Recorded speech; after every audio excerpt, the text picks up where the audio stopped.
Hi, I'm Courtney. And I'm Nate. Welcome to the Monopoly Couple YouTube channel, where we talk about life, love, and relationships. Thanks for joining us today. So, we got some good comments from someone in our community Yes. who shared that she has been in an almost 20-year marriage. She is polyamorous, her husband is monogamous, and they are at what she said is a stalemate. Yes. He said that he would file for divorce if she said that she wanted to date other people, and she was asking for our help. Yes. Sound familiar? It does sound familiar. Yes. So you want to explain, if they don't know, what our Yes. So, background hi, is? I am Courtney. I am polyamorous. And after 17 years, or at 17 years of marriage, I asked my monogamous husband for an open marriage. And how did you respond to that? Not very well, to say the least. Understatement. I was shocked, and we've talked about it on the channel before, that I felt like, it was much more than like a rug being pulled. It was like we were playing this game. Again, this is how I describe it, of, we'll just say basketball, for example, in this story. And then instead of like changing the rules of the game, being like, oh, I don't know, 3-pointers don't count anymore or something. She's like, we're going to go play Rugby. cricket, something. I have no idea. Curling, whatever it was. That was not even the same game. And so Yes. It was a very shocking, statement and conversation and challenge that we faced for, a while, to say the least. And I think we still, of course, have struggles, every once in a while, but like we're in a great place now, and I hope you can follow along of our videos. Please subscribe. We love growing our community because we want other people to know that they're not alone. And even if they're not in a monogamous, polyamorous, or vice versa marriage, just that they may not be monogamous, or maybe they're interested in different variations of relationships. And so we want those people to feel seen. So if that's you, please subscribe, share. We are grateful for that. Yes. Thank you for doing that. And so I had to go through a lot of contemplation and thought and questioning and a lot of really hard conversations that Courtney and I had.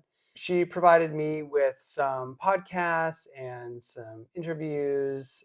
YouTube videos, articles. And none of that really did much for me. I mean, it was a good start, a good kind of like very basic beginning to the conversation, or at least it led us to have discussions on topics from the podcast, topics from the videos, topics from, a story or a book or an article that she had given me. And so that was a great place, because for me, the challenge initially was just trying to understand. So my concern at the very beginning was, did I do something wrong, or was I not enough? And so I internalized the sort of non-monogamy that Courtney, started with. Again, it's polyamorous now, but we started sort of with Courtney being non-monogamous as a reflection of me having done something wrong. So that's fine. Nate's alarm going off. Oh my gosh. Having done something wrong.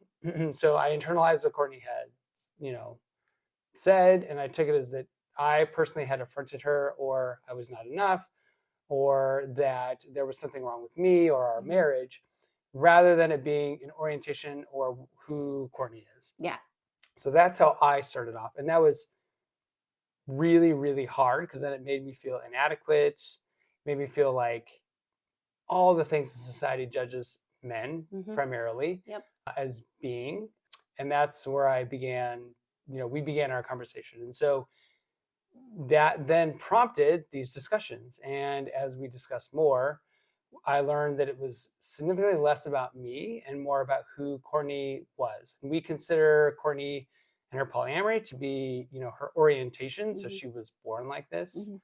We've discussed in prior videos that some people may be born like this. Some people may want to just explore a non-monogamous lifestyle, and they find that it works for them or doesn't. And because I began to see that it was an orientation for Courtney, I was able to sort of slowly make that transition. Yeah. What do you say? Because this person also shared that a lot of the poly Facebook communities will say that if you have a monogamous and a polyamorous person, or a monogamous and non-monogamous person, that they should just end their relationship because it is incompatibility.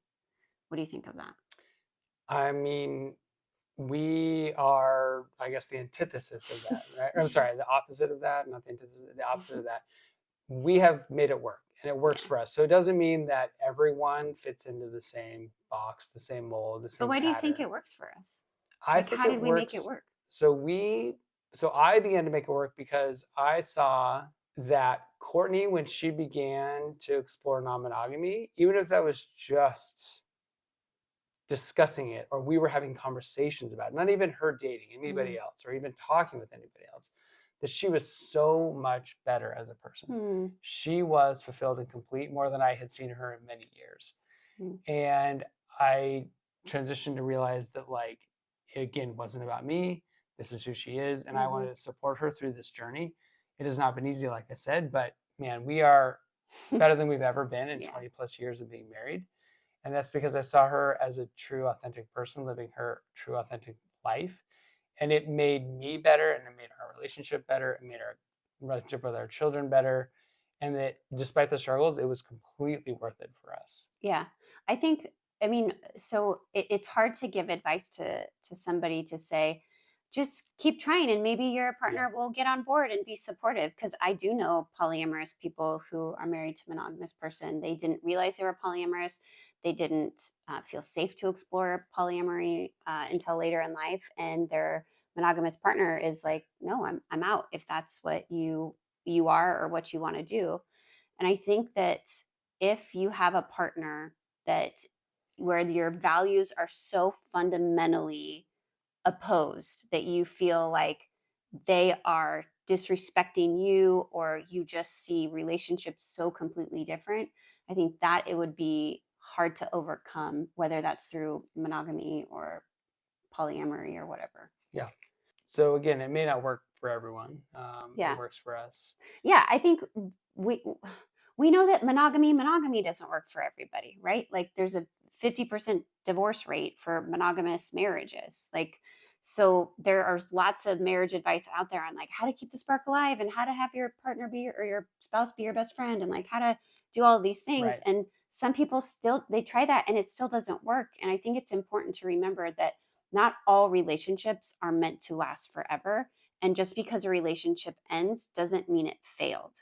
As a relationship coach, I see that when relationships end, whether that's a friendship, a marriage, those are relationships coming to a completion. That person was meant to be in your life in that capacity for a certain period of time. And I think that Disney likes to sell us this happily ever after that you get married at 22, that all of those people should stay together. And not everybody should. Not every marriage is healthy and meant to evolve and change. And that was something I think that we both recognized, that was like, hey, we have grown and evolved to a point, and if we can't continue to grow and evolve together, then we're going to go ahead and split, not because we didn't love each other, but because we did love each other enough to say, I love you to set you free.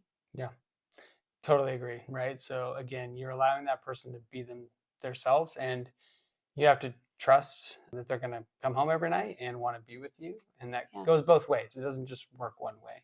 Yeah. I think some more kind of maybe practical starting point would be to, start with a marriage therapist or marriage counselor. Absolutely. Who understands non-monogamy. So they don't have to necessarily be a fan of it or disagree with it or whatever it may be, but they have to understand it. We struggled very much in the beginning to find a supportive, non-judgmental. Yeah, marriage therapist for us. So that was very challenging. We went through 2 or 3. We found a great one that we work with still to this day. He's so great. And so that's a very practical start. So whether you're going to stay together or not, I think that regardless, you should still work through the feelings and emotions you have now as a couple. You can certainly do that also individually, but doing it as a couple, again, with someone who understands non-monogamy, is going to be very important, because there are just some unique issues that come up with non-monogamy. Whether you're both non-monogamous or one's monogamous, one's non-monogamous, there are unique issues that come into play. And a lot of that has to do with communication and how you express your feelings and emotions and your concerns, your needs, your desires, whatever else it may be, that someone who may not work with non-monogamous couples will not understand. They won't understand it. So 100%. I would start at the very beginning with marriage therapy, couples therapy, whatever it may be, if you can, individual therapy, I think, is also very important, because Mhm. we all have trauma in our lives. We all have things that we suppress, we act out, we express in very Yep. different ways because of whether issues from childhood or how we were raised or society, wherever it may be, that can affect the marriage as well and affect who we are and how we deal with conflict and how we go forward in a relationship. So Yeah. that would be my rock solid start at the beginning. You know, we'll put some links to podcasts and books and other things within the body of the YouTube, Yeah. you know, for you, In some the links show in the notes. show notes. And so that will provide some more information. That's a great, also, like, you know, kind of something to potentially give to your partner or to discuss more, whatever it may be. But for sure, therapists would be in my opinion, the first place to start. Yeah. So I think I wish that I could give you like oh, it's all going to work out and be great answer to this, but I mean, the reality is that I wanted to be with somebody that truly loved me for who I was and was willing to help me explore that. But when I started this out, I like exploring non-monogamy and then realizing I was polyamorous, I was so full of shame.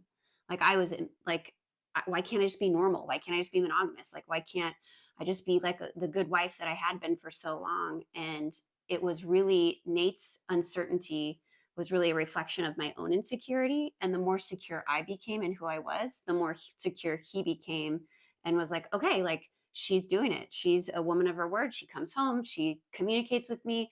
Did I mess up sometimes? Absolutely. Did we work through it? 100%. Right. So you deserve to be loved by somebody that loves you and is willing to work with you. And if not, that's okay too. Like that doesn't mean that you did something wrong. It just may mean that relationship is no longer the one that's going to continue on.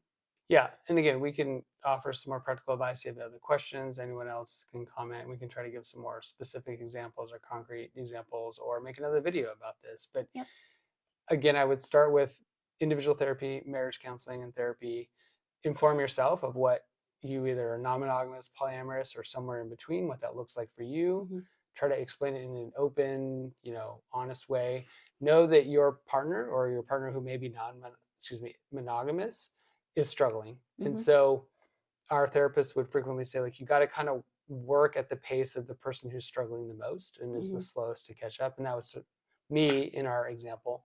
Sometimes frustrating for Courtney, but that really helped me because instead of jetting ahead, getting on the dating apps, finding someone to date, just racing forward, we very slowly worked into it, knowing what would potentially come in the future. But we worked into it in a way that I was comfortable and I had questions answered, and I, frustratingly so for Courtney, moved very slow and I had a lot of questions and a lot of emotions and feelings to work through.